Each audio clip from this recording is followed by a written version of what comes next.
সকলকে নমস্কার। রায়গঞ্জ বিধানসভার উপনির্বাচন হবে।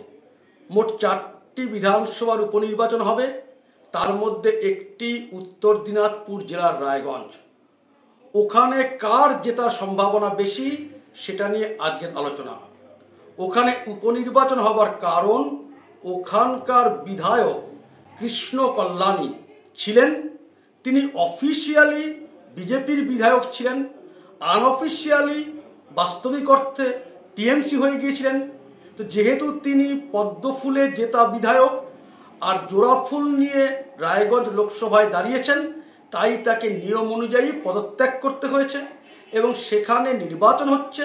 উপনির্বাচনে কংগ্রেস থেকে প্রার্থী মোহিত ঘোষ, টিএমসির প্রার্থী কৃষ্ণ কল্যাণী, বিজেপি প্রার্থী করেছে মানস কুমার ঘোষকে। মানস কুমার ঘোষ 2023 সালে পঞ্চায়েত নির্বাচনের আগে বিজেপিতে যোগ দিয়েছেন।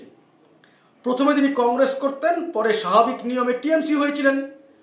2018 পঞ্চায়েত নির্বাচনে রায়গঞ্জ পঞ্চায়েত সমিতির নির্বাচনের সময় তাকে তৃণমূল টিকিট দেয়নি।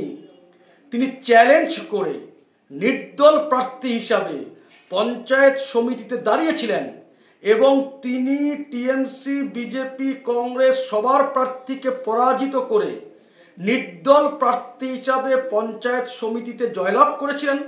পরবর্তী সময় দলীয় ইকুয়েশন দিয়ে তিনি রায়গঞ্জ পঞ্চায়েত সমিতির সহসভাপতি হন। যথেষ্ট এলাকায় জনপ্রিয় ছিলেন, জনপ্রিয় আছেন। খুব সহজেই বুঝতে পারবেন নির্দল প্রার্থী হয়ে পঞ্চায়েত সমিতির নির্বাচনে শাসক দলের প্রার্থীকে হারানো যার তার কর্ম নয়। পিছনে জনসমর্থন না থাকলে এটা সম্ভব হয় না। এখন তাকে বিজেপি প্রার্থী করেছে ওই উপনির্বাচনে।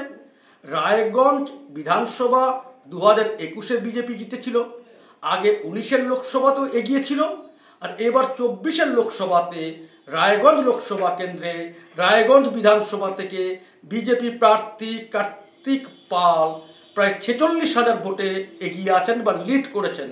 ফলে রায়গঞ্জ বিধানসভা আসনটি বিজেপির পাবার প্রবল সম্ভাবনা আছে। তৃণমূল থেকে 1 বছর আগে আসা মানস কুমার ঘোষ, তার নিজস্ব জনপ্রিয়তা, নিজস্ব লোকজনও আছে। এই দুই ইকুয়েশনকে কাজে লাগিয়ে রায়গঞ্জ বিধানসভাতে উপনির্বাচনে বিজেপি বাজিমাত করতে পারবে বলে অনেকে আশা করছেন। এটাই আমার বক্তব্য। সকলকে নমস্কার।